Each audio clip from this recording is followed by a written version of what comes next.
लोगों को तो याद ही होगा केदारनाथ 2013 जून 16-17 की वो दर्दनाक घटना, हादसा। चलिए इस वीडियो में उसी घटना के माध्यम से आज 2024 की पुनर्जन्म का एक सच्ची घटना के बारे में जानते। तो बने रहिए इस वीडियो के अंत तक। आखिर विनय कौन थे जिनका पुनर्जन्म हुआ? दोस्तों, ये बात है 2013 की, जब विनय नामक के व्यक्ति अपने पूरे परिवार के साथ 4 धामों की यात्रा के लिए निकले, जिनमें उनके माता पिता, 2 बच्चे और उनकी पत्नी ज्योति शामिल थी। वैसे तो उन लोग को घूमने दुबई जाना था, लेकिन लास्ट मोमेंट में प्लान कैंसिल करके उन लोगों ने 4 धामों की यात्रा के लिए निकले। बात है साल 2013 की, जून माह की। उस समय गंगोत्री यमुनोत्री धाम में विनय जी के पूरे परिवार के साथ बहुत अच्छी दर्शन हो चुकी थी और अब बारी थी केदारनाथ जाने की। उस समय हल्की हल्की बरसात चारों तरफ हो रही, लेकिन देखते देखते बरसात का स्तर बढ़ता जा रहा था। लेकिन मन में उत्साह होने के कारण विनय जी अपने पूरे परिवार के साथ पैदल यात्रा कर रहे थे और जब वह ऊपर बढ़ रहे थे तब उनके मन में अजीब अजीब ख्याल भी आ रहे थे। उन्हें मन ही मन ऐसा लग रहा था मानो कुछ गलत होने वाला है। इसी बीच पास बह रहे मंदाकिनी नदी को देखा तो वह बड़े चिंतित हो गए, क्योंकि नदी का स्रोत बहुत तेजी से बढ़ रहा था। पूरे परिवारों ने हिम्मत से ऊपर बढ़ने लगे, लेकिन एक समय अचानक बहुत तेज आवाज सुनाई, जैसे किसी बड़े बम का विस्फोट हुआ हो। यह आवाज सामान्य नहीं थी। उस समय केदारनाथ धाम में बादल फटे थे और ग्लेशियर का एक बहुत बड़ा हिस्सा पिघल जाने के कारण पूरे साल में जो बरसात होनी थी उस बारिश का 80% 16 से 17 जून ये 2 दिनों में ही बरस गई थी। 16 जून के दिन विनय जी अपने परिवार के साथ चढ़ाई कर रहे थे, तभी उन्होंने देखा कि नदी का स्तर बारिश के कारण बढ़ता जा रहा है।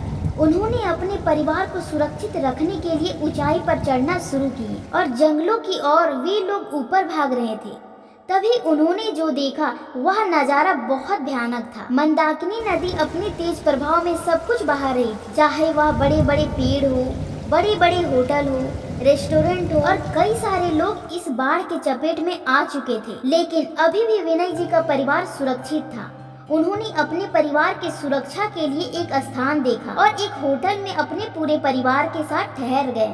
उन्हें ऐसा लगा कि वह सुरक्षित रहेंगे, क्योंकि वो होटल थोड़ा ऊंचाई में था। लेकिन जैसे जैसे रात हो रही थी, बारिश का प्रभाव तेज हो रहा था। अब देखते देखते बाढ़ उस होटल तक भी आ पहुंची थी, जहां पर विनय जी के साथ उसका पूरा परिवार बाढ़ के चपेट में आ गया। जब सुबह हुई तो विनय जी के माता पिता होटल में फंसे हुए। विनय जी की पत्नी एक पेड़ के पास फंसी हुई थी और जब उन्हें होश आया तो सबसे पहले ज्योति जी ने अपने बच्चों को ढूंढा। कुछ समय बाद उसके बच्चे एक नजदीकी मंदिर में सही सलामत मिल गए। विनय जी का पूरा परिवार सही सलामत था। चारों तरफ बहुत ढूंढने के बाद लेकिन विनय जी का कहीं अता पता नहीं चला। सभी लोग रो रहे थे और वहाँ कई लोग अपने लोगों को खो चुके थे। कुछ समय बाद जब वायु सेवा को पूरी घटना के बारे में पता चला तो एक रेस्क्यू ऑपरेशन निकाला गया और उस क्षेत्र में जितने भी फंसे हुए लोग थे उन सभी को 10 से 15 दिनों में हेलीकॉप्टर के थ्रू रेस्क्यू किया गया। विनय जी का पूरा परिवार हिम्मत हार चुका था। वह समझ चुके थे कि उन्होंने विनय जी को खो चुके हैं। वे लोग पुनः अपना शहर हैदराबाद आ गए। समय बीतता जा रहा था। विनय जी की पत्नी ज्योति जी अपने बच्चों का ख्याल रख रही थी और उन लोग की पढ़ाई लिखाई भी करवा रही। 10 साल बाद जब विनय जी की बेटी, जिसका नाम संध्या था, वो 23 साल की हो चुकी और वह अभी इंजीनियरिंग कर रही, तो उसने अपने दोस्तों के साथ केदारनाथ जाने की इच्छा जताई। जब ज्योति जी को इस बात की पता चली तो उन्होंने तुरंत केदारनाथ जाने से मना कर दिया, क्योंकि वो उस घटना को आज तक नहीं भुला पा रही थी। लेकिन संध्या बहुत जिद करने लगी। उसने खाना पीना छोड़ दिया तो विवश होकर उसकी माँ ने कहा, केदारनाथ अपने दोस्तों के साथ नहीं, तुम्हें मेरे साथ जाना होगा। जिसके बाद संध्या भी तैयार हो चुकी थी और 1 सप्ताह बाद वह केदारनाथ के लिए रवाना हो गए। उस समय मई 2024 था।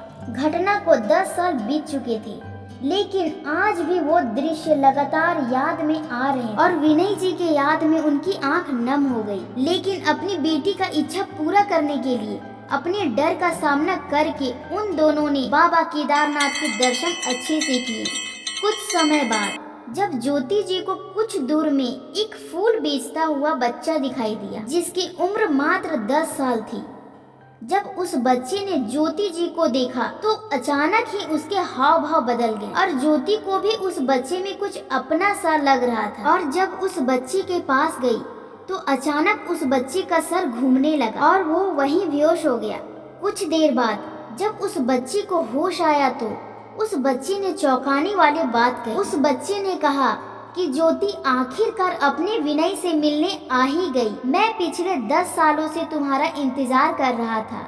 ये मेरा पुनर्जन्म है। उस बच्चे के मुख से ऐसी बात सुनकर ज्योति चौंक गई। वे विश्वास नहीं कर रही थी, लेकिन उस बच्चे को कैसे पता चला कि 10 साल पहले विनय जी की बाढ़ में मृत्यु हो गई। तभी वहाँ से दिव्य संत महाराज गुजर रहे थे। उन्होंने ये सारी घटना अपनी आंखों से देखी थी। वे उन दोनों के पास आए और अपनी सीढ़ियों से पता लगाकर ज्योति से कहा कि 10 साल पहले बाढ़ में तुम्हारे पति की मृत्यु हो गई। तभी महादेव की कृपा से उनका पुनर्जन्म भी केदारनाथ में ही हुआ और यह बच्चा ही पिछले जन्म में तुम्हारा पति था और आज उसकी उम्र 10 वर्ष है, क्योंकि उस घटना को भी 10 वर्ष ही हुआ है। आखिरकार ज्योति ने इस पुनर्जन्म को मान लिया।